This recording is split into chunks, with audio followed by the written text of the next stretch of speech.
So now Martha Karua, unajua wakati ambapo alikuwa kwa burial ceremony ya Raila Odinga, hakupata nafasi ya kuongea vizuri sana. Juu anaaminika kama mwana opposition, na watu wa opposition wengi hawakupata nafasi ya kuelezea. Unaona watu wangu? Na ndo that's why unaona Martha Karua akaenda Spice FM akaanza kutoboa hizi secrets. Na nikakwambia baada ya Raila Odinga kuaga dunia na kuzikwa, kila mtu ataanza kuja huko na secrets. Wataanza kutambua nini kilikuwa kinaendelea pale ndani. As usual nilikuwa nakwambia Rigathi Gachagua anakuanga na spy upande wa William Samoei Arap Ruto's government, na William Ruto hajawahi tambua. Juu Rigathi Gachagua, anything William Ruto anafanya anakuja tu fichulia. So now Martha Karua ameachilia bombshell pale, but ensure me like video na nasema thanks for your great support. Nyinyi ni watu wa nguvu zaidi. Sikiza mambo. The subject of the day was the burial. You could see choreographed conversation. Those who didn't follow the script was Siaya Governor James Orengo and the Secretary General of ODM, Sifuna. Raila was a Democrat. Ruto is returning us to the dark days. But one thing is certain, that there will be ripples in the political landscape following the death of Right Honorable Raila Amolo Odinga. Obviously are at the junction of a very interesting time in Kenya's politics, but we've just come off of burying the late Raila Odinga. He's left the stage. And I think that, and I'll be bold enough to say at this point, that you were not given ample opportunity to speak on what you feel about Raila Odinga, the man in a position where the world was watching. You were his running mate. You were his legal counsel at some point. You worked with the man for a very, very long time. And I want to get your thoughts, first of all, around what you did feel about him and what you think going forward. Let's start off there. It was a sad and an unexpected loss, noting that the brother had just announced, yes, he's been unwell, but recovering, and, so there was hope that he would come back home. So it was a shock to everyone. But saying that I wasn't given ample time is an understatement. I wasn't given any time at all. You look at the regime, good to give him a state burial, but wrong to try to own him to the exclusion of others. Kenya, by definition, is a multi-party state. So every state function, because the state includes the people. It's not a state for leaders in office. It's a state. The Kenyan state includes everyone. Therefore, both at the Nyayo Stadium and at the Bondo funeral service, there ought to have been recognition of the opposition and official recognition. Kalonzo did mention our names when he was given an opportunity, but there ought to have been formal recognition. If time doesn't allow speeches, we went there to bury Raila. But to fail to give us to take any note, they took time to recognize members of parliament, diplomats, dignitaries there, mention everybody, but you want to sort of erase the presence of the opposition. At Nyayo Stadium, it was even worse, but we took it in our stride. We went there to bury Raila. We buried him. And now in forums like this one, we can say what we could have said. Yeah. What would you have said? Because looking at the proceedings, I saw a regime that was in a hurry to milk political capital from the occasion. You could see choreographed talks. especially from some of the ODM brigade, insisting about staying in the broad-based government, which was not the subject of the day. The subject of the day was the burial. You could see choreographed conversation. Those who didn't follow the script was Yaya Governor James Orengo and the Secretary General of ODM, Sifuna. Everything else was supposed to flow. Even calling the Luo Council of Elders, the CARE, to come and endorse it. It was quite bizarre in my view. And it's a desperate move because you don't overdo it. And we just watched. But one thing is certain, that there will be ripples in the political landscape following the death of Right Honorable Raila Amolo Odinga, not just in his party, ODM, across the board on the political landscape. Whether Dr. William Ruto and his KK brigade will be able to hold on to the goodwill left behind is something to watch. I disagreed with him going into government, but we agreed to disagree, as Democrats do, but remained friends. And that's why I was able to have conversations with him, even when he was on the other side. That's why I was able to tell him in July of this year to reconsider his association with William Ruto, especially after the killings during the commemoration of the 25th of June, followed closely by more killings on the Sabasaba. That's when I called him. So we remained, in touch, each respecting the other's position, but asking him, does it bother him that this is happening?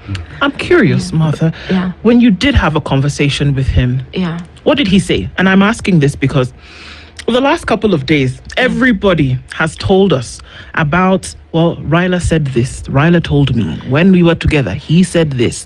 On this particular thing where you called a friend, somebody you'd worked with before and said, please reconsider this thing because look at the blood that has been spilled. Reconsider this thing. What did he say? Actually, I told him, I know in your heart of hearts, you stand for the people, and that's what you have done throughout your life. Why are you giving support to a regime doing this? Does it bother you? His words were that he was uncomfortable with what is happening. I told him I was not asking to discuss for his full response then. I just wanted to leave it there with him for him to consider. But I want to give credit to him and say that on more than one occasion, standing publicly with Dr. William Ruto in the public space, he told him to end the abductions, extrajudicial killings, and torture. He did call him out on violation of human rights. Whether that was enough is up to everybody's, the court of public opinion, but he did call him out more than once. Yeah. What would you have said on the podium during his burial? I would have said that we fought for multi-party democracy, which is entrenched in our constitution. And therefore, I will remain in opposition, and opposition will remain because it's sanctioned by the constitution. And therefore, the move to bring all parties under one roof is actually unconstitutional. We must have opposition. Number two, I would have said the greatest honor we can give Raila is to follow his ideals. And one is to uphold multipartyism. Two, to uphold the rights of the people. And therefore, the regime must stop violating the rights of the people. Abductions, extrajudicial killings, and torture. And must always act in the best interests of the people. I didn't need more than 90 seconds, but I'm saying it here. Yeah, because you cannot say you are honoring a person and then you continue to do the opposite. Raila's life, most of his life, he was in the trenches fighting for the people. In fact, together with his family, it was a sacrifice that involved the family. He was away from the family many times because of his stand on fighting for the rights of the people. So to honor him, it's not just about decorating him posthumously with medals. It is actually ensuring that what he stood for is what is happening.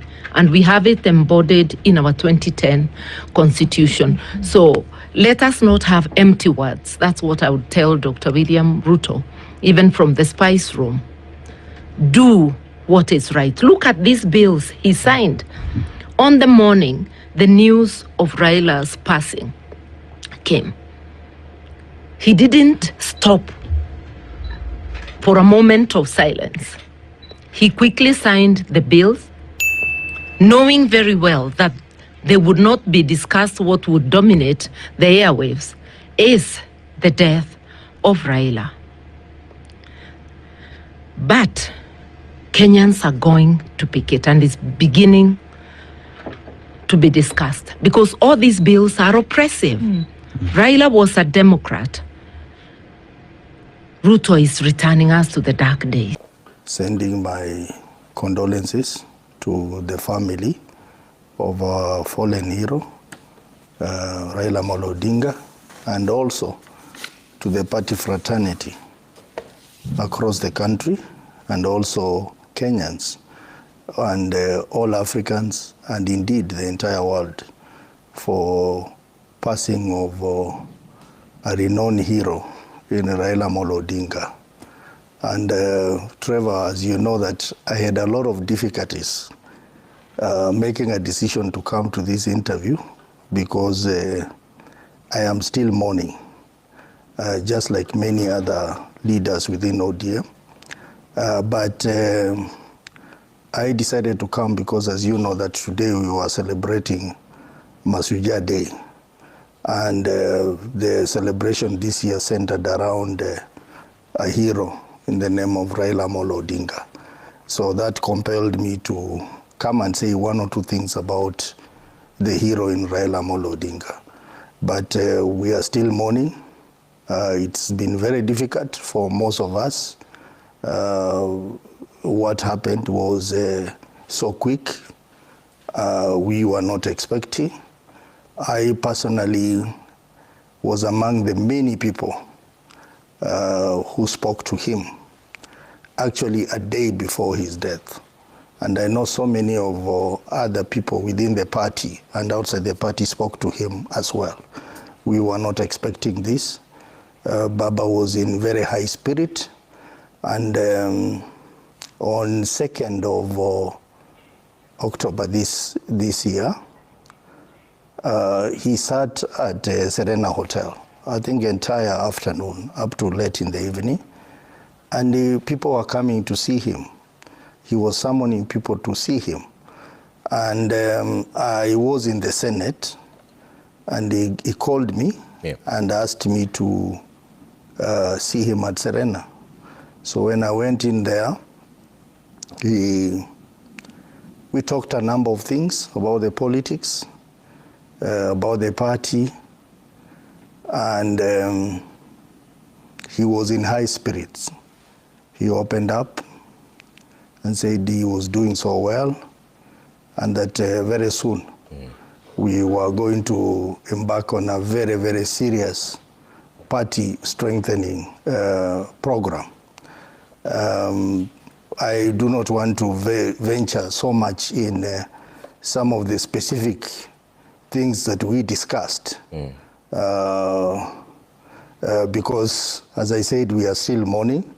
I do not want to dive deep into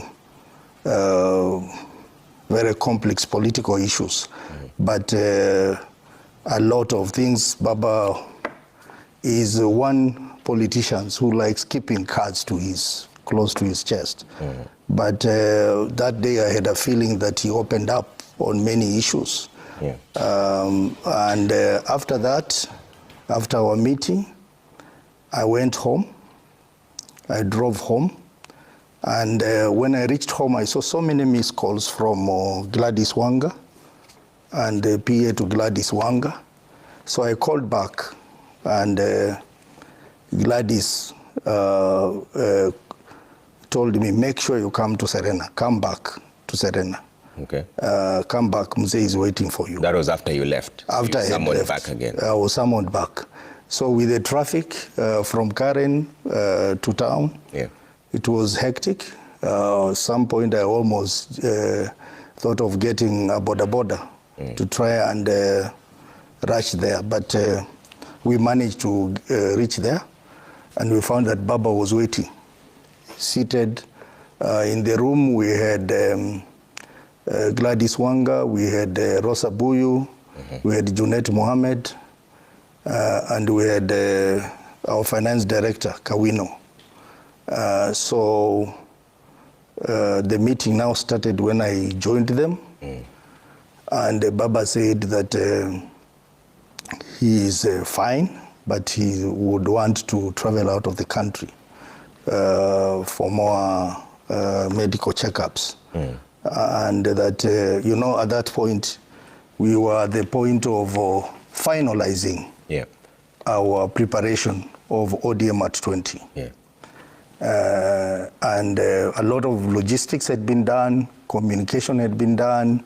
A lot of counties had even booked air tickets to travel. Others had booked buses. And then Baba asked that I need to travel. So you people advise, how do we proceed? Do we proceed with this ODM at 20? Or we wait until I come back? And he gave us a chance, and he was listening very carefully and very keenly to the contribution of all of us. And we were anonymous in our position that it would be very important that ODM at 20 be presided over by Baba himself, because it was not just a celebration of ODM. It is also a celebration of the Raila Odinga statesman. And because, as you know, ODM is just an embodiment of what Raila believes in. It is about his struggles. It is about his legacy. They are all embedded within the ODM. So we were of the opinion that we will delay it for a month until he comes. But then he directed that even as you delay, the pre-ODM activities must go on, because we were receiving a lot of demands from all our counties that we needed to do meetings in those counties. So we were to do a meeting in Turkana, Kajiado, Vihiga, and many other places. So we agreed at that point. But then just before we concluded the meeting, Odoro Ngwen walked in and said that he's been receiving calls from mainstream media saying that tomorrow they were going to run headlines on Baba's health, that Baba is critically ill. And Baba said, I'm here, I am alive, and you can see I'm here. So now we were strategizing on how to respond to that, and Baba says, don't, let us just take a picture. So we went near the entrance of the hotel, and we took a picture with Baba. Then I think after one day he traveled to India. And while he was in India, he was talking to us constantly. So it was a shock that even after all that, he passed on. He was very, very, very enthusiastic about ODM at 20. When you spoke, you made it seem like he had a premonition of his passing on. What did you... I think so. I think he had a premonition about his death, because first of all, early this year, I think around June, he came up with this idea of ODM at 20. And he said that he wanted us to celebrate the 20 years of existence of ODM, and he wanted it to be very big. The plan was that we were going to celebrate it for 3 days. And you can see the irony about 3 days. 3 days is 72 hours that he wanted to be buried.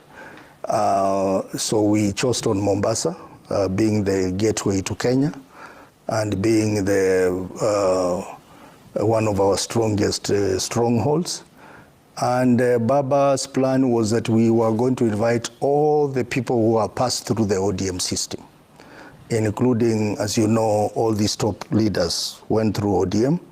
Honorable William Ruto, the president, Honorable Uhuru Kenyatta, who is a former 4th president, people like Kalonzo Musyoka, people like Musalia Mudavadi, people like Henry Kosigei, Kenneth Marende, and others. So you wanted to invite everyone? They were all invited. They were invited. To that. So, and international guests as well. They were invited. Friends of Baba across the world were invited. So it is ironical that what we were preparing for turned out to be his celebration in death. So clearly that points to the fact that he had a premonition of his death. Did he say something that made you feel like it's a premonition of his passing on? Well, there are a few things he said in meetings, like on that particular day, on 2nd, in my private meeting with him. He said that we need to keep this party stronger. We need to bring in more people. We need to have a strategy to gather all and scatter none. That he told me. And that is one of the things that I will try and uphold even as we move on after we have finished the morning.